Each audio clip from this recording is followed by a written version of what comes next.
Medak collector Rahul Raj physics teacher గా మారారు. నర్సాపూర్ మండలంలోని పెద్ద చింతకుంట గ్రామంలో ఉన్న జెడ్పీహెచ్ఎస్ పాఠశాల అంగన్వాడీ కేంద్రం పల్లె ప్రకృతి వనాలను ఆకస్మికంగా తనిఖీ చేసిన కలెక్టర్ కాసేపు విద్యార్థులకు పాఠాలు చెప్పారు. ఫిజిక్స్ ను ఎలా నేర్చుకోవాలి, ఎలా ఒడిసి పట్టాలి అని మెలకువలు నేర్పిస్తూ కొన్ని సిద్ధాంతాలను బోధించారు.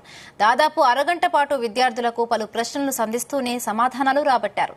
బదిలీల అనంతరం సరిపడ ఉపాధ్యాయులు ఉన్నారని, విద్యార్థులకు వచ్చే వార్షిక పరీక్షల్లో 10% జీపీఏ సాధించాలని కలెక్టర్ రాహుల్ రాజ్ ఆకాంక్షించారు. పాఠశాలలో చెట్ల యొక్క పచ్చదనం చాలా ఆహ్లాదకరంగా ఉందని పాఠశాల నిర్వాహకులను అభినందించారు.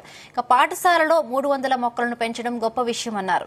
రానున్న రోజుల్లో గ్రౌండ్ బెస్ట్ లెర్నింగ్ అనే వినూత్న కార్యక్రమం కోసం చర్యలు చేపట్టాలని, ఇందుకోసం జిల్లా స్థాయిలో ఒక వర్క్షాప్ నిర్వహించాలని జిల్లా సైన్స్ అధికారి రాజిరెడ్డికి సూచించారు. అంతకుముందు కలెక్టర్ అంగన్వాడీ కేంద్రంలో పిల్లలకు అందించే ఆహార పదార్థాలను, పిల్లల హాజరు శాతం రికార్డులు పరిశీలించారు. పల్లె ప్రకృతి వనంలో మొక్కల గురించి అడిగి తెలుసుకున్నారు.